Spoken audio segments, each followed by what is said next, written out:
Adiyoli Charanam, Jai Nandalala, everybody. Today's topic is very special for me. I say that for everything I know, but this is really very special. This is about the Lord. He came in the form of Jyoti, fire,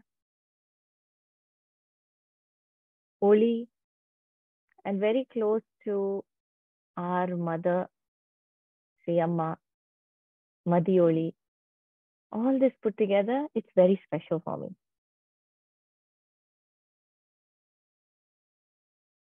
Tiruvannamalai. A lot of us know about Thiruvannamalai. Many of us don't know.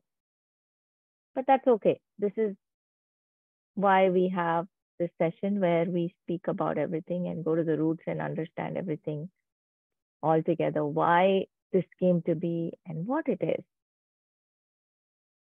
We know the Pancha sthalam of Lord Shiva. This is, you may not know, this is the first Pancha sthalam. Among the Pancha sthalams, this is the first one to be formed. So think how old this hill is. Even before Satyayugam. Unimaginable. We can't even comprehend it. That's how long this hill has been standing. Because this hill by itself is the Lord. The hill is not just a hill or a mountain. It's the Lord himself. That is how powerful the Thiruvannamalai is. When I say Kartigai Masam, the month of Kartigai, we all go back to this Jyoti that they light on that Kartigai day, right? It has to be Thiruvannamalai. Of course, Kartigai Masam is auspicious for Lord Murugan. We went through that when we did his session. Lord Shiva is, of course, worshipped during that time. And Lord Ayyappan. Ayyappa is also worshipped during that time. And even Lord Vishnu. But the one thing that comes to all of our mind is Tiruvannamalai. Kartigai Masam, Tiruvannamalai. So everybody go for that girivalam. So popular. They celebrate that very grand in Tiruvannamalai. Right? It's like no other place can celebrate like that. That's how grand this deepam when they light on top of the hill. It's actually how the Lord would have stood that day when he came there. He revealed his radiance on the full moon day in the Kartigai Masam. And that's where our Ambal Sri Amma also is connected. Where is the source? The radiance, the source is Devi, Madiyoli. Now let's see why. Because, you know, there are a lot of names he's referred to as in this particular Annamalai. Annamalayar is referred to as, this Malay is referred to as Sonachalam, Sonagiri, Sonadri, Arunagiri, Arunadri. These are all the reference in our scriptures for this Malay. You see the similarity in the name. Everything is talking about gold, Sona is gold. Sonadri, Sonachalam, Arunadri. Aruna is light. So it's all about Jyoti and light and gold. Gold is shiny, right? All indicating one thing, that this mountain was once a flame of fire. It was red in color. All this. This is what it's indicating. Now, Annamalai in Tamil language, Annamalai means a mountain that is not accessible. That is what it means, which is not easily accessible, which is not easily reachable. Why are they saying that? Where did that come from? That takes us to the root. The root is when it all began. This is where the story begins. Lord Brahma and Lord Vishnu. A lot of stories say that they were fighting or they were arguing. No, they didn't have to argue. Why should they argue? They have other things to do. They were not actually arguing. They were debating. They were debating because if you see, debates were the way they functioned those days, They had a lot of debates. So this was one debate. Lord Brahma and Lord Vishnu were debating who was more powerful. That's the right way of putting it, not arguing, not fighting. So when that was happening, it was so engrossed in the debate. The only thing that would get their attention was suddenly a pillar of light appeared. So Lord Shiva took the form of a pillar of light and appeared beside them, next to them. So that caught their attention. They stopped debating their debate, and then they saw that. And immediately they said, oh, there's a pillar of light. You know what? The first one to reach the other side of both ends of it is the most powerful.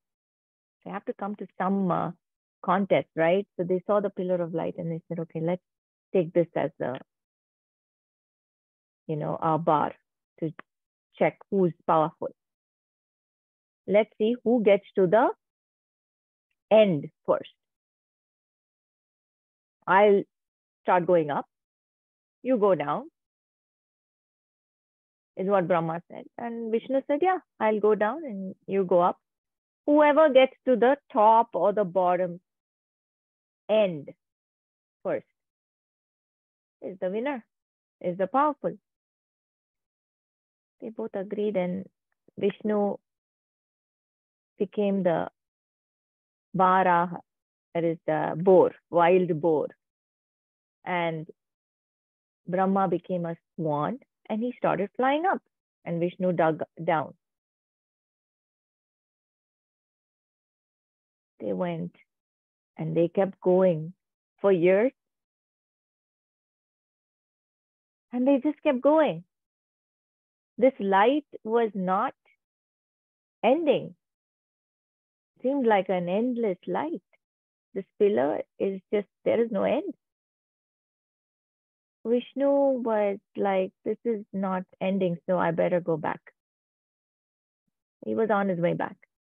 Brahma, on the other hand, the swan, he kept going up and suddenly he saw this flower dropping down. There's a flower dropping down. So he asked the flower, can you please tell me where the end is, the top end, where the head is? The flower is like, I just fell from the head of the Lord. I'm falling from his head. And it's been years, more than thousands of years I'm falling, she said. Brahma's like, oh my God, more than thousands of years you're falling. Already it took me thousands of years to come here. Okay, never mind. You just do me. Can you do me small? I have a small request. Can you do me a favor? Says the swan. Brahma says. Flower says, yes, sure. Now, this flower is called true pine flower in English. Okay. Tarambu is the Tamil one for it. So it said, yeah, sure, I can do a favor. So Brahma says, can you be my false witness?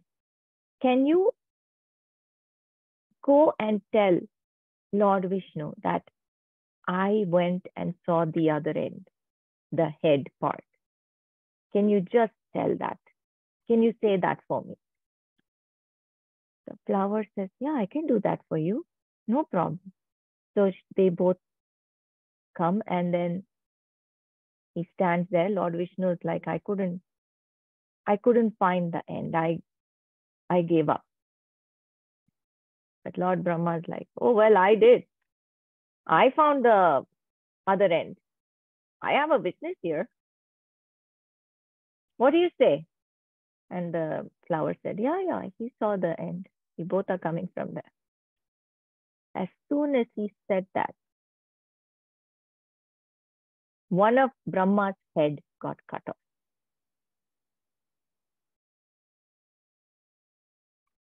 Because that pillar of light was none other than the Lord himself, Lord Shiva. That is when Lord Brahma understood his big mistake, what he did. And then, of course, we all know the flower also lost her purity. Where did she fall from? The Tirumudi of the Lord. She fell from his head and she died. How sad is that, huh? And now she lost the purity, and the Lord he just said, no more, you're not going to be adorning me anymore because you lied. So that's why even today that flower is not used for Shiva Puja. But she wept. She said sorry. She wept and she asked for his forgiveness. So he agreed that she could adorn him during Mahashivaratri. So that is the only day. If you see Tarambu next to Lord Shiva or adorning him, it's only during Mahashivaratri. So that is when he said, okay, that's the only day you can adorn. That being said, Brahma lost one of his head.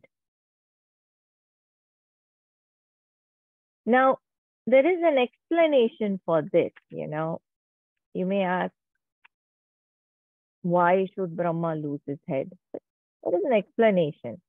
With Lord Brahma is who? He is the father of knowledge. He's the one who was given, the Vedas were given to him. Correct? When we did the Sri Rangam session, we spoke about that. Lord Brahma got the Vedas. He's the father of knowledge. How can he lie? And what example is he setting? So that being said, every time we have to understand, higher the position, right? Higher the position, higher the responsibility, higher the punishment, and the consequences. This is the lesson for us. When we read this, we have to understand lies are like this nowadays.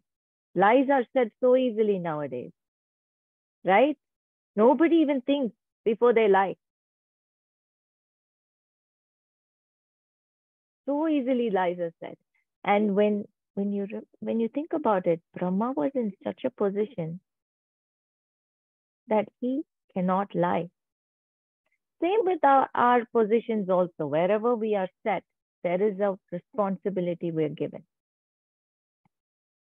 We don't have to be in a workplace or in a higher position there, or a manager or a VP or a chairman. That's not what I'm talking about. Even as a mother, when you're a mother or a daughter or a wife, whatever it is, that's a position given to you.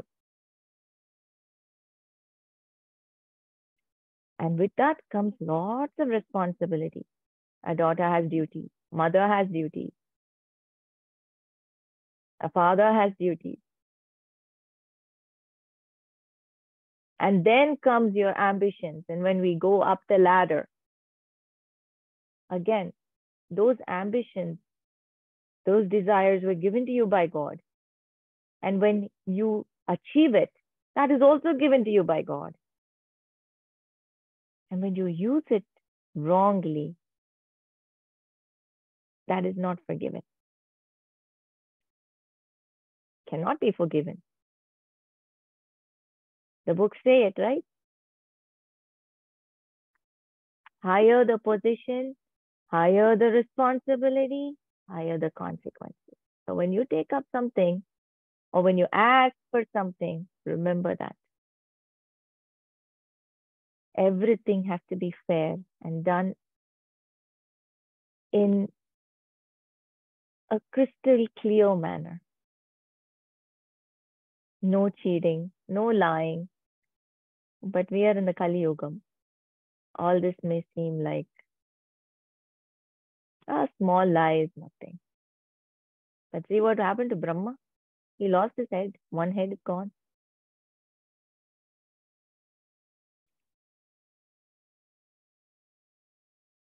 That is lessons to learn for us, right? These are things that it comes to. Now Lord Brahma understood his mistake. He felt ashamed. He felt very ashamed of what happened. And now because of him, the flower also, of course, there's a twist, you cannot blame Lord Brahma for putting the flower in the position. Nobody can make you lie, right? If somebody comes and says, can you please lie for me?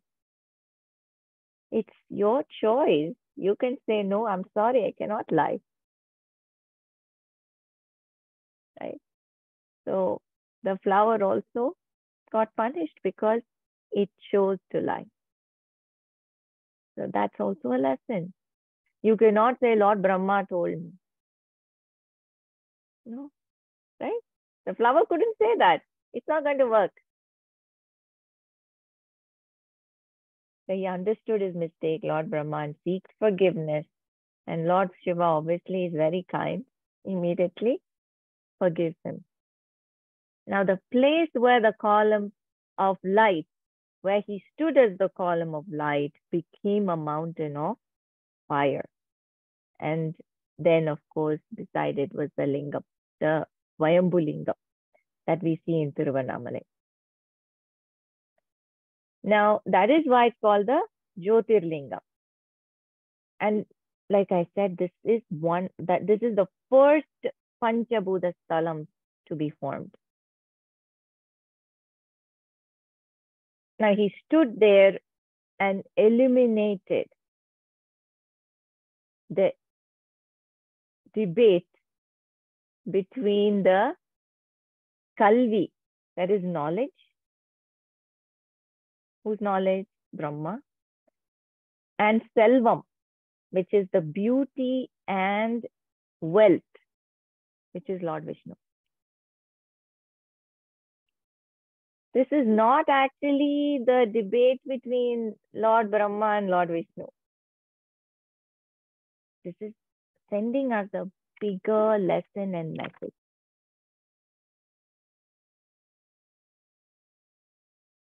When I say selvam in Tamil is wealth and beauty, which is Lord Vishnu. People who have wealth, people who have beauty, eventually, I mean, they may have an ego. I have a lot of wealth. I'm beautiful. They may have that pride. But eventually, beauty fades, right? Everything, wrinkles form,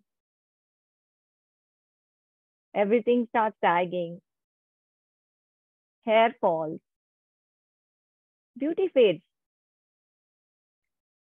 So as wealth. After a while, what can you do with so much wealth? You'll come to a point where, okay, that initial attraction is gone, attachment is gone. So eventually you will start getting fed up of it. But that's to do with the wealth and beauty. But kalvi, knowledge is not like that. It will never be gone, as in you'll never get fed up of knowledge. You want to gain more, especially a person who's very intelligent or very smart, a PhD and all that, those kind of people. It'll get into their heads without their knowledge. If someone knows something more than them, they want to know that. Not because they want to gain. This is not generalizing, but it happens without their knowledge. Okay. Some of them will become humble. But mostly knowledge does that. Unknowingly, you develop an ego. Unknowingly, it happens. That's why we have the spiritual path. When you come into the spiritual path, right, it never happens. You understand, okay, there is a line. This is all I know. And that's okay. But mostly intelligent people or intellectuals, when you see, they always develop an ego that I know more. I know more than them. And they'll always have it in their face. And their face is always up in the air. Like that. That is knowledge. That is the character of knowledge. PhD badge is always there. Doctor badge is always there. But that, only very few. You can take a handful who are humble. Very few. So there is no end to it. They will take it till the very end. So like I said, for selvam, right? For wealth and beauty, that's not there. It'll fade over time. Knowledge never fades. For them, it'll be a competition. If they allow this to go on and on, suddenly it becomes a competition with the other person. Oh, how come he knows more than me? Okay, let me go and make sure that I somehow let him understand that I also know more than him. So this becomes like a very uncomfortable competition, and their life is based on this. So you see, there's no end. When will it end? Unless they stop it, it's not going to end. This is what was the connection between Brahma and Vishnu. So Brahma was the knowledge, Vishnu was the wealth and the beauty. He gave up, no? In the middle, he gave up and came back. But Brahma, no, he had to somehow, some crooked way, because knowledge is intelligent, right? Crooked way he wanted to achieve it. So that is the knowledge. That is what knowledge does. That is what God is giving all these stories for us. And from the scriptures, it's happening. They stage it for us. It's happening because we learn from it. We see and we learn, okay, this is what knowledge does. okay, this is what we need to be careful.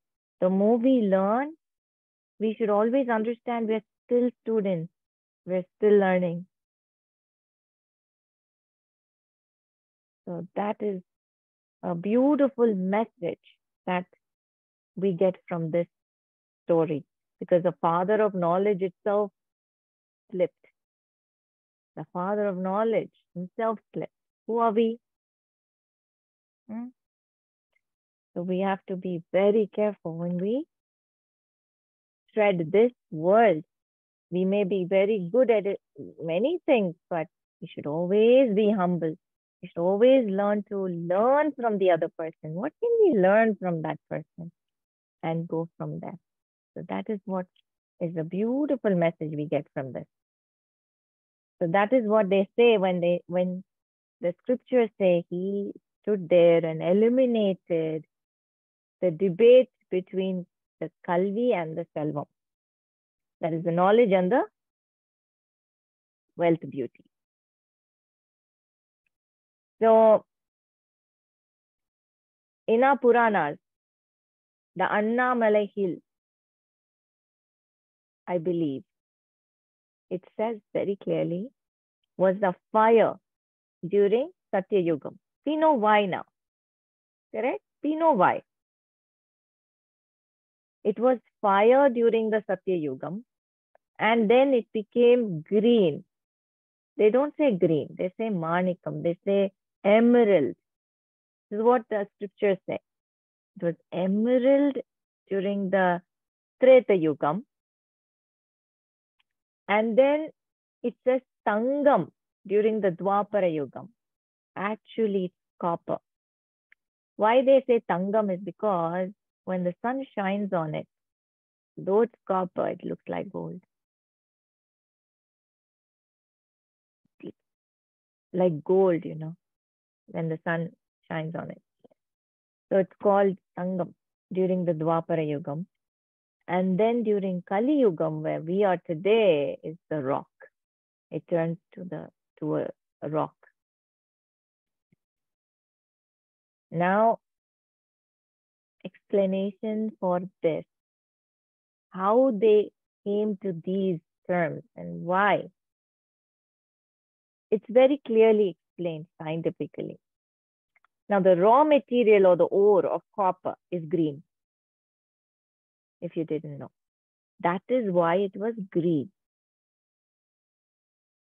during the Treta Yugam. That explains, scientifically why it was green. Now, then it turns to copper during the Dwapara Yugam. Everything is explained scientifically. All evidences are there. Now, the entire Tiruvannamalai, now there are a lot of scientific experiments being done there to understand how old this hill is, how old this mountain is, and to understand how it came to be everything. So the entire Tiruvannamalai is made of igneous rocks. Now, how are the igneous rocks formed? Igneous rocks are formed from the effect of fire.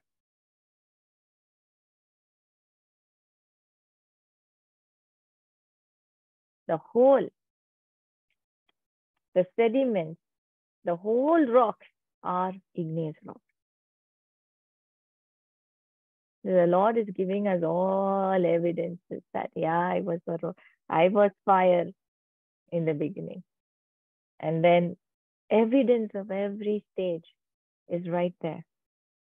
Science explaining it. And then of course, after it cools down, it becomes this.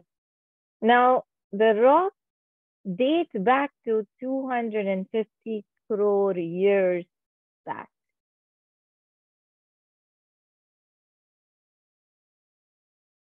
And you lose count. Now, just for comparison, just for the sake of comparison, I'm going to tell you how old Himalayas is. Okay, Himalayas is 4 to 5 crore years old. Just for comparison. So Tiruvannamalai is much, much, much, much older. So when When you go there, you feel it.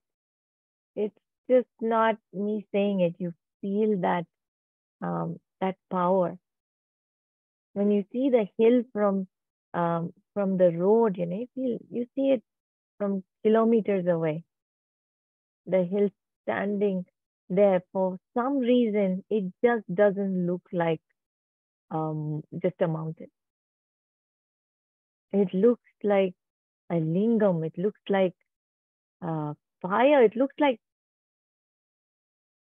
powerful. I don't have I don't have words. It looks powerful. You feel it. It's like you feel it here. It's not coming out the right way. When you go, you'll feel it.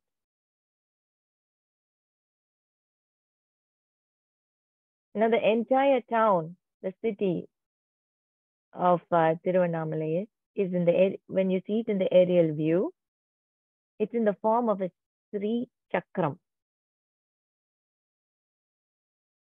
There are 9 outlets, entrances. Now that's why it's also called the Navadwara Puri. 9 entrances. That is the name of the place too. Now it's also called the sanctuary of the Siddhas. That's like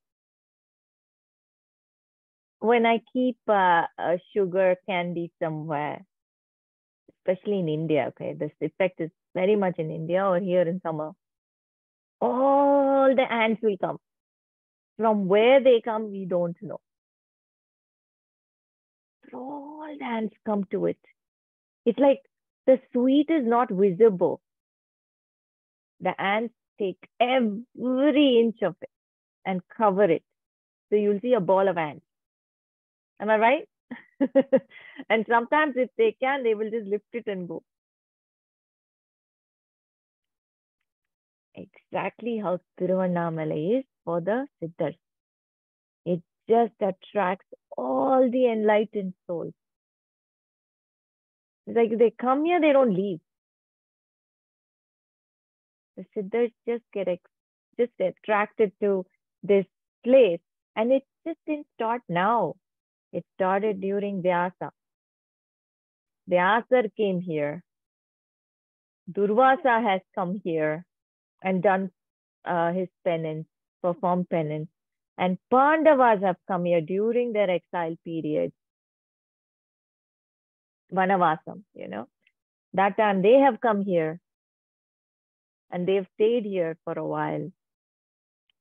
And saints like Arunagirinathar, which is now in Kali Yugam, Arunagirinathar, Namachivaya, Deva Sigamani, and of course the most popular one, Bhagavan Ramana Maharshi. They all came here and they didn't leave. Arunagirinathar, of course, his town was Tiruvannamalai. He was born in Tiruvannamalai. And we all did speak about him during our last session. We came to know how he tried to take his life and Lord Muruga saved him, right? So this hill is something. Now he is a Swayambhu Lingam here. We all know that. And the significance of girivalam is it's auspicious here. Girivalam is circling the mountain. Because the mountain, everywhere, you go to the Lord and you pradakshanam, you do pradakshanam to the sanctum of the Lord. But here, the mountain itself is the Lord. Here, the mountain is Him.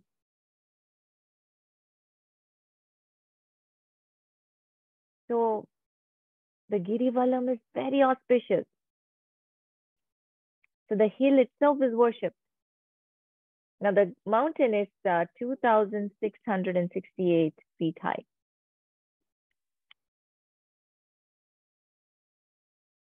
Now, there are 8 lingams located at 8 directions here. Now the 8 lingams are Indralingam, Agnilingam, Yamalingam, Nirutilingam, Varunalingam, Vayulingam, Kuberalingam, and Ishanyalingam.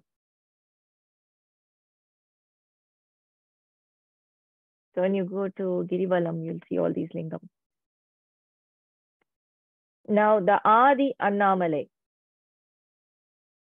temple is glorified in Tevaram.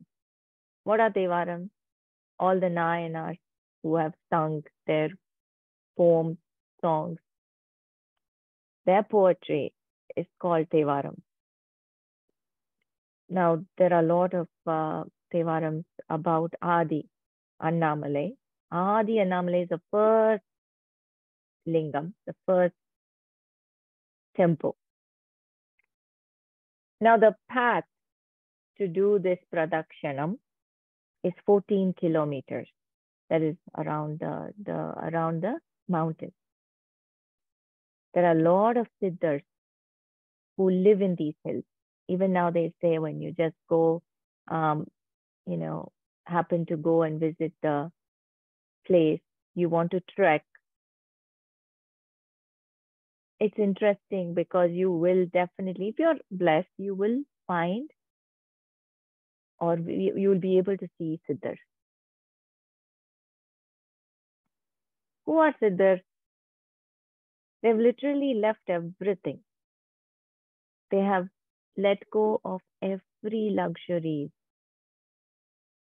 and they are just taking that mountain as their home and living off of what they find there. Many don't even eat, don't drink anything.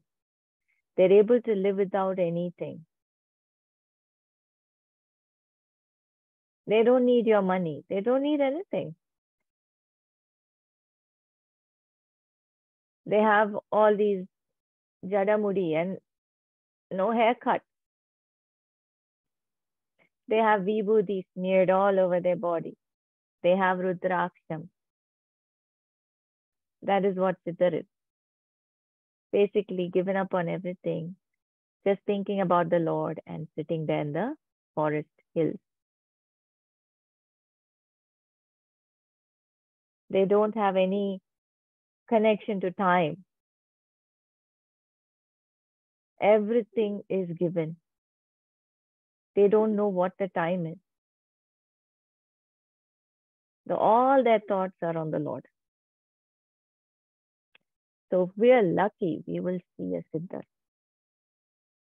And some they say, Lord Shiva himself comes in the form of a siddhar.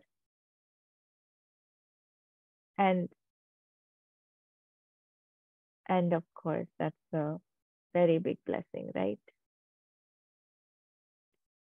It's auspicious to perform girivalam, that is go around the hill during the full moon day. You'll see lots of people taking part in that. And that's when you'll see a lot of siddhars also. Usually they say that atmosphere is filled with beautiful perfume because a lot of herbs and flowers and greenery is around us when we do this. So a lot of peace of mind because of that fresh air. Good for the body, good for health. Lakhs of devotees do this during this time. The path is lit with sodium lamps that was recently done. So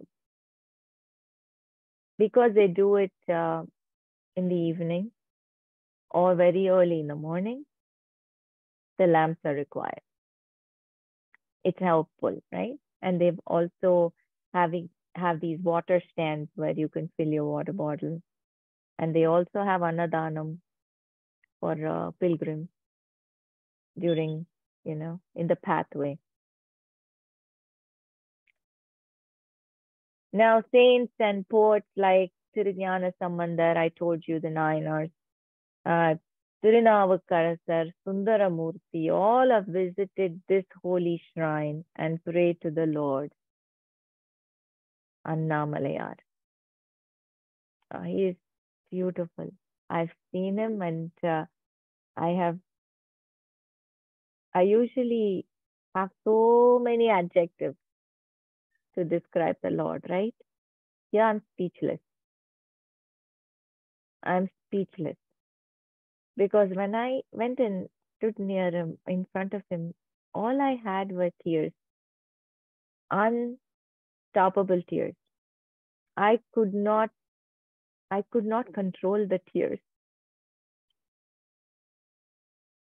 That was my reaction when I saw him. No admiration. I don't know what it was. It just came down as tears.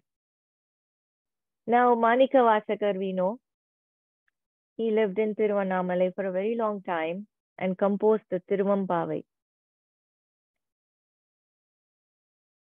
Now, even today, there's a temple for the saint Manika Vasakar in the Girivalam. You'll see it in the pathway. Now, there are 275 sacred places of Lord Shiva temples, which are praised in the hymns, Thevaram hymns. But this is the most sacred place, Tiruvannamalai. Of all the things, of all the places, this one is the most sacred, they say. Ninaitale mukti tarum tiruthalam is what they say. Just the thought of it. Annamalai Puranam, there is a Puranam, which identifies 4 places for obtaining salvation. Tiruvannamalai is one among them.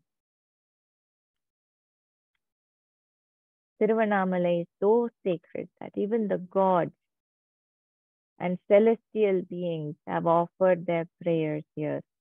Name it, the sun, the moon, Lord Surya, Chandran, Vayu, Varuna, Rishi, Muni, so many, Brahma, Vishnu. That story we saw now.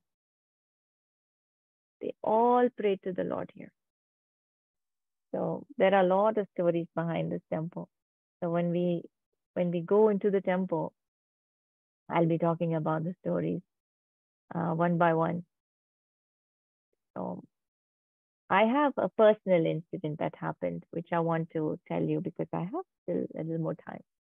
When I went to Tiruvannamalai this time, I went with vastram for the Lord and the Goddess. Vastram is dress, or vastram is anything that is um, offered, any cloth offered to the Lord. So I bought the vesti for the Lord and the vesti panchagajam for the Lord and sari for the Goddess. And I went to the temple. Usually you have to go and sign up and give, you have to sponsor it, you know. You cannot just go and give it in the Sannidhi. They don't take it. So you have to go to the office of the temple and then show them what you've got, and they will take it and they'll give you a receipt. And then they will say when it will be adorned on the deities, you know. So accordingly, you can come back to see it. That's why they say, okay, we will be, you know, adorning the Lord with your vastram on this certain day. You can come and see it. They'll give you an option. So that being said, I went to that office to get this thing done. When he saw me, he said, I told him I have this vastram. How much do I pay? There is a small fee for that. Everything goes to the temple anyway. So I said that. They said, wait, Amma, I'll come. He said, I said, sure. And I was waiting there. Then a man comes out and he says, Amma, come follow me. I said, okay, maybe he's taking me somewhere to get this thing done. There was a long line because it's Adi Masam. Adi Masam is very, very auspicious um, for the Devi and the Lord. And there was a huge line till that entrance. Now we were passing all that while we were walking inside. And this man took me almost inside the temple. And I could see line, going into the Sannidhi, going towards the Sannidhi, the sanctum, main sanctum of the Lord. And he goes beside the sanctum of the Lord and he opens a gate for me and he says, Amma, you can go inside. And I'm looking at him on the way here. I forgot. On the way here, I actually tell him, Appa, நான் வந்து special ticket எல்லாம் எடுக்கல, எனக்கு லைன்ல நின்னுட்டு சுவாமியை பார்க்கணும். To translate that, I said, I have not taken any special ticket. I want to stand in line and I want to take darshan of the Lord, I said. I told him while we were walking inside. And he looked at me, smiled, and he said, yes, yeah, I know. Okay, I said, okay, at least I told him. So he knows. Now he took me to the side and he opened the gate and he let me inside. And he said, Amma, you go straight there, give the priest your the vesti you got and he will adorn the Lord right there. I'm so confused and shocked. I was left speechless because everybody who was standing in line is watching me. They're all standing in line and I did not take a special ticket. I come and I stand there and he left me there. He closed the gate and he just went away.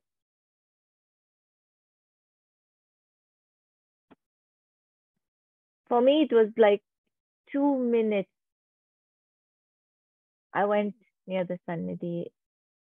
I told you, right? When I saw him, I was just having tears. So no speech. I couldn't talk.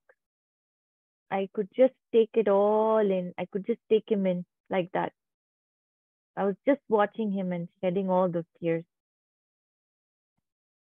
I could not even tell the priest that I have a vesti for him. The priest himself comes and asks me, Amma, enne, Swami ka? Is it for the Lord? And I nod and I give it. Ippove saati illama? Irkela? He says, can I put it on him now? Will you be there? I said, yes, I'm here only. I didn't say anything. No word was spoken. Just actions. They put it on him. I saw it. And I'm crying like a baby. And I can't even tell you what I went through there. It was so magical. How kind. He didn't want me to stand in line. He somehow brought me there to the side and let me in. He's like, no, you're not standing in line. He made up his mind. When I made up my mind that I want to stand in line, he made up his mind that, no, you're not standing in line. Who wins here? The Lord wins. Always the Lord wins.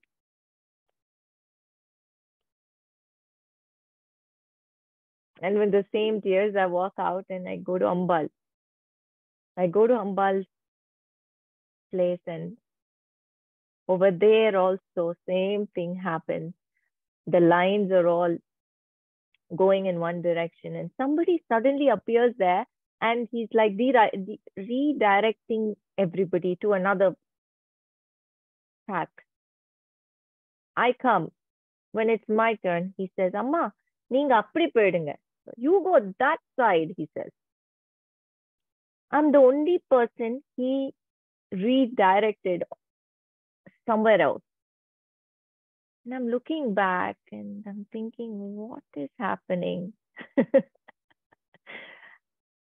And my amma, right inside me, talking to me, she says, keep going. So I kept going. When I kept going, I'm right there outside the Ambal Sanidhi. No line. Again, no line. I didn't even stand in any line, directly to the Sanidhi.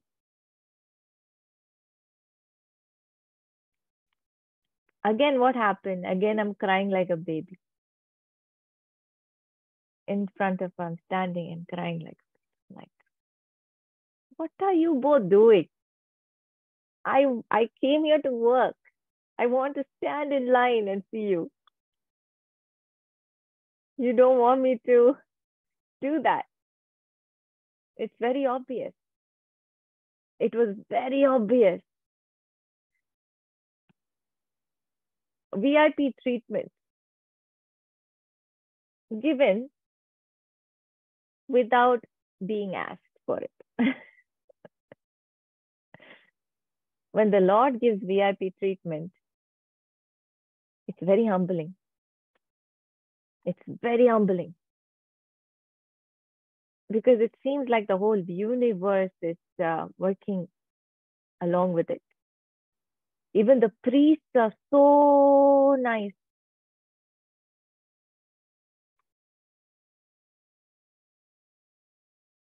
Seems like they're all tuned to the whole thing. When I approach the Sannidhi, they're all like, Vango, ma, come, amma.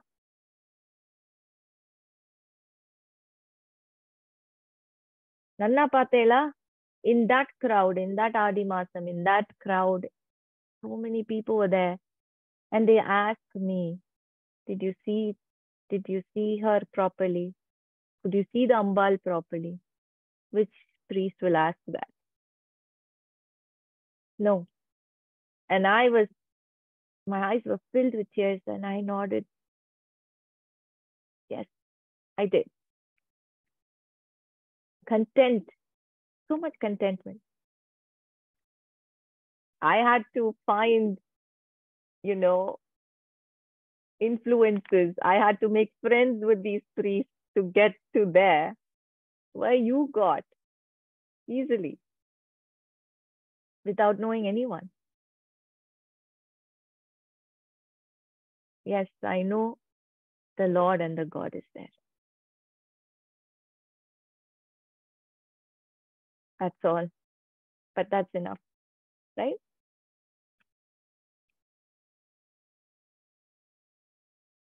And then another thing, what happened was when I was starting the girivalam, the first place is Lingam. Over there, there was a siddhar. So that, for some reason, I just went and I did my, you know, respects. I paid my respect to him. I just did this, and suddenly I felt he put a rudraksham on me.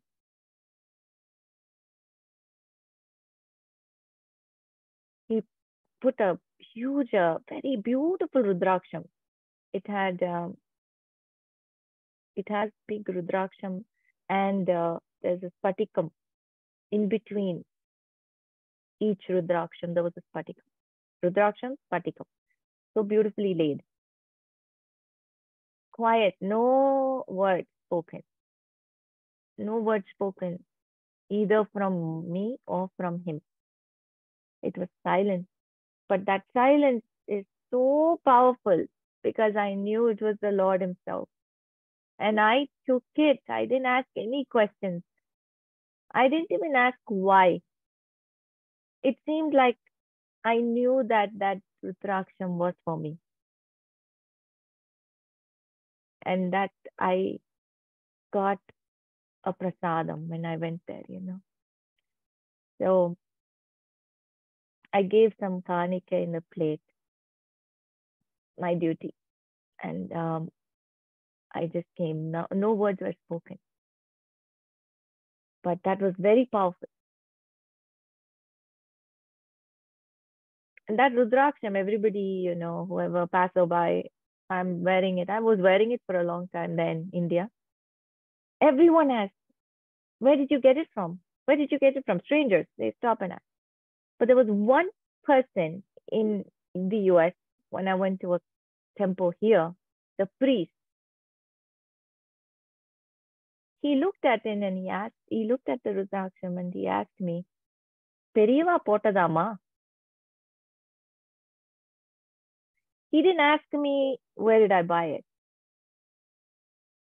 He asked me, did Periyava put it for you?